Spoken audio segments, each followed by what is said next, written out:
I'm joined now by former federal prosecutor Shan Wu and from the New York Times congressional correspondent Julie Hirschfeld Davis. Shan, you're a lawyer. Is the law clear on this about accepting foreign help in a U.S. election campaign? It's crystal clear, Jim. I mean, Graham's statement that it's a, quote, mistake of law, it's not a mistake of law, it's illegal.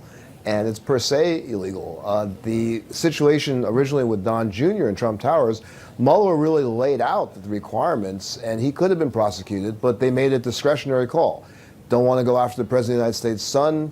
They didn't actually receive the information of value. But as to whether that fits the definition of the crime or not, that's textbook case, open shut. Yeah. Julie, the president is doing now what he often does when he finds himself in a difficult moment. He's saying multiple contradictory things about the same thing. First, he said, actually, I was talking about just general conversations with foreign leaders, which, of course, he wasn't. You saw on the tape there he's asked specifically about foreign help, dirt in a campaign. Then he is saying that, well, the transcript got it right, or ABC, misedited it. And then he's saying, oh, but the Democrats do this as well. I mean, all those things are contradictory here. Is that a satisfying message to his audience?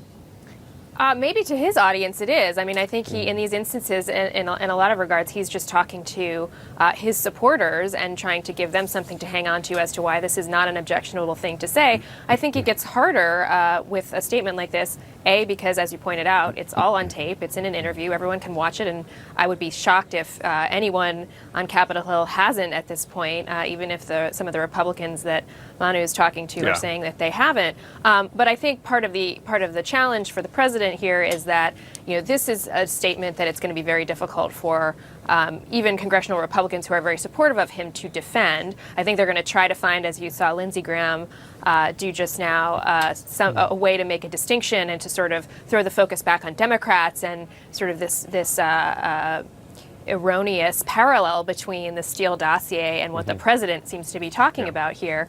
But I think it's going to be difficult for Republicans to answer this question, and I think we're gonna see a lot of them try to avoid doing so.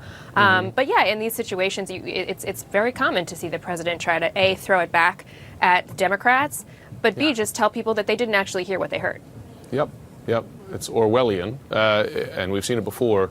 Shan, we know that as part of the special counsel's investigation into Russian interference in 2016, that the president's public comments became not just part of the investigation, but were cited as some of the instances of investigative importance, including, for instance, the famous line in 2016, Russia, if you're listening, hack Hillary Clinton's emails.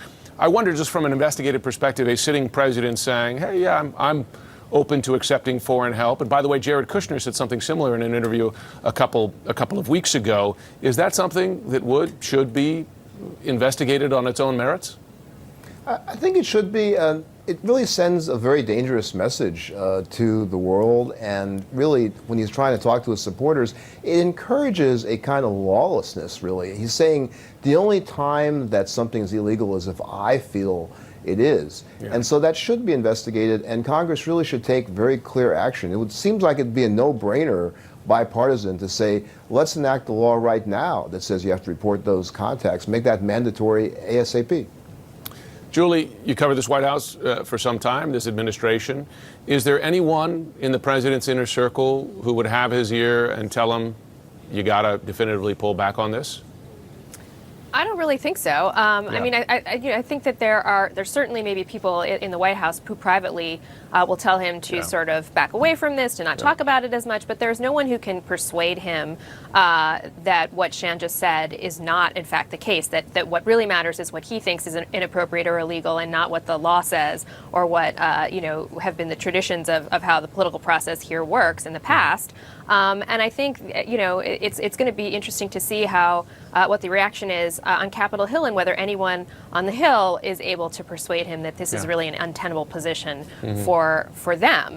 That has also not been the case in the past either. But this is certainly something that has the potential to move the dial a bit, both for Democrats and Republicans. And Graham is someone who has had the president's ear at times. We'll see if that makes a difference. Julie Hirschfeld Davis, Shan Wu, thanks very much as always.